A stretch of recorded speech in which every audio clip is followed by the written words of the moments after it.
Salam sepak bola untuk seluruh pecinta bola di tanah air. Senang sekali saya bisa kembali hadir untuk menemani Anda dalam membahas topik hangat seputar Timnas Indonesia. Kali ini ada berita penting yang baru saja dirilis. Pelatih kepala Patrick Kluivert telah memanggil 27 pemain untuk memperkuat Timnas dalam dua laga uji coba melawan Kuwait dan juga Lebanon pada tanggal 5 dan 8 September.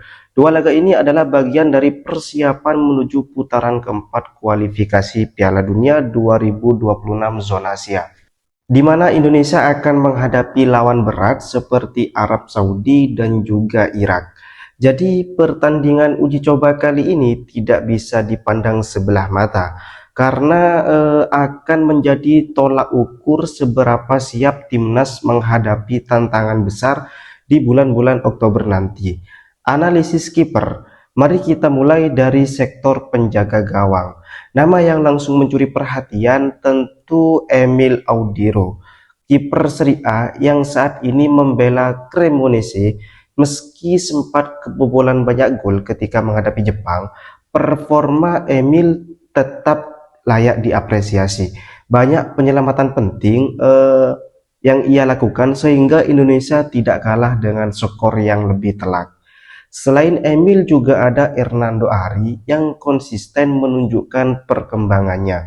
Meski peluang bermainnya mungkin terbatas, lalu ada juga Adi Satrio dan juga Nadeo Argawinata yang bisa menjadi opsi rotasi. Dan sayangnya Martin Paes absen karena cedera. Padahal ia sering dianggap sebagai kiper paling komplit yang dimiliki Indonesia saat ini.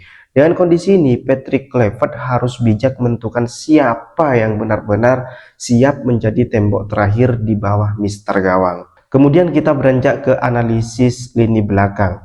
Para jajaran bek ini beranjak ke lini pertahanan, kita menemukan kombinasi pemain muda dan senior. Justin Hubner tetap dipanggil untuk tim senior, meski sebelumnya diprediksi memperkuat U23. Lalu ada juga Jay Itzes yang baru saja membawa klubnya Sassuolo promosi ke Serie A. Kemudian kehadiran Itzes tentu menambah pengalaman internasional di lini belakang. Nama lain yang tak kalah penting adalah Rizky Ridho, bek muda yang semakin matang dan bisa diandalkan. Jika Patrick Kluivert menggunakan formasi 3 bek, kemungkinan besar trio Hubner, Itzes dan juga Rizky Ridho akan menjadi pilihan utama. Di luar itu ada juga Jordi Amat, kemudian ada juga bek naturalisasi senior yang meski tidak secepat dulu, tetap punya keunggulan dalam membaca permainan, serta membawa jiwa kepemimpinan. Sementara itu, Sandy Wallace dan juga Sani Petenama dan juga Kevin Dick bisa menjadi opsi tambahan untuk memperkuat sektor pertahanan. Kemudian kita beralih ke posisi gelandang atau pemain tengah. Lini tengah timnas juga menarik untuk dibahas. Nama besar seperti Tom Haye tetap menjadi otak permainan dari timnas itu sendiri. Ia adalah playmaker yang mampu mengatur ritme dan distribusi bola. Di sampingnya juga ada Joe Palupesi dan juga Ricky Kambuaya yang sama-sama berperan sebagai penyeimbang permainan di lini tengah.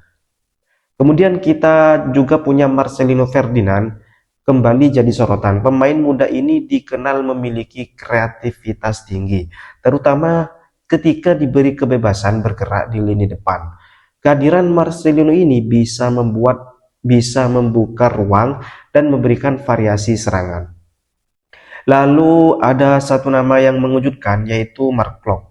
Setelah cukup lama absen, ia akhirnya kembali dipanggil. Keputusan ini mungkin menimbulkan pro dan kontra, mengingat sudah ada banyak opsi di lini tengah, namun pengalaman dan juga ketenangan Klok bisa sangat berharga, apalagi untuk mengimbangi pemain muda yang masih minim jam terbang internasional. Kemudian kita beralih ke posisi sayap. Nah, di sektor sayap, Patrick Kluivert memiliki banyak pilihan. Ada Kelvin Verdong yang terus menunjukkan permainan konsisten dan sering disebut memiliki stamina luar biasa. Di sisi kanan juga ada Kevin Dix dan juga Sandy Wallace yang bisa saling melengkapi. Sani Patinama juga masih masuk daftar, meski performanya sempat naik turun. Selain itu, ada juga pemain seperti Yance Sayuri dan juga Eliano Rangers. yang memberi alternatif kecepatan di sektor sayap. Dengan banyaknya opsi ini, Kluivert bisa melakukan rotasi tanpa mengurangi kualitas permainan tim. Kini kita beralih ke lini depan, yaitu sekarang kita masuk ke sektor paling krusial, lini depan. Di posisi striker, nama Ramadan Sananta masih jadi tumpuan utama. Meski kini bermain di liga luar negeri, Sananta tetap diprediksi punya peran penting sebagai penyerang murni. Ada juga Ragnar Oratmangun, pemain yang dikenal ngotot, agresif, dan juga berani mengambil keputusan. Kehadirannya bisa menambah variasi serangan, terutama dari sisi sayap kiri. Lalu ada juga Stefano Lillipali yang kembali dipanggil. Meski sudah berusia senior, Lillipali tetap bisa memberikan pengalaman dan kreativitas di lini serang. Ada juga Egy Maulana Fikri pun masih dipercaya, apalagi ia tampil konsisten di klubnya. Dengan komposisi ini, Kluivert punya banyak opsi, bisa memainkan striker murni seperti Sananta atau menggunakan false nine dengan Marcelino Ferdinand sebagai ujung tombak semu. Didukung winger cepat seperti Ragnar Oratmangun dan juga Beckham Putra. Nah, sekarang kita bahas yaitu gaya bermain ala-ala Belanda ini. Gaya main dan strategi. Menariknya, jika kita lihat komposisi pemain, Kluivert tampaknya mulai menyiapkan tim untuk bermain lebih ofensif. Banyak pemain dengan naluri menyerang dipanggil, terutama di sektor sayap dan lini tengah. Hal ini memunculkan spekulasi bahwa ia mungkin ingin menerapkan gaya main menyerang ala total football, di mana pemain bebas bergerak dan saling menutupi posisi. Strategi ini tentu menarik, tetapi juga penuh resiko, terutama jika melawan tim kuat seperti Arab Saudi dan juga Irak. Kunci keberhasilan strategi ini ada pada mentalitas pemain. Apakah mereka cukup berani menekan lawan meski bermain di luar kandang? Nah, itu menjadi pertanyaan yang belum terselesaikan.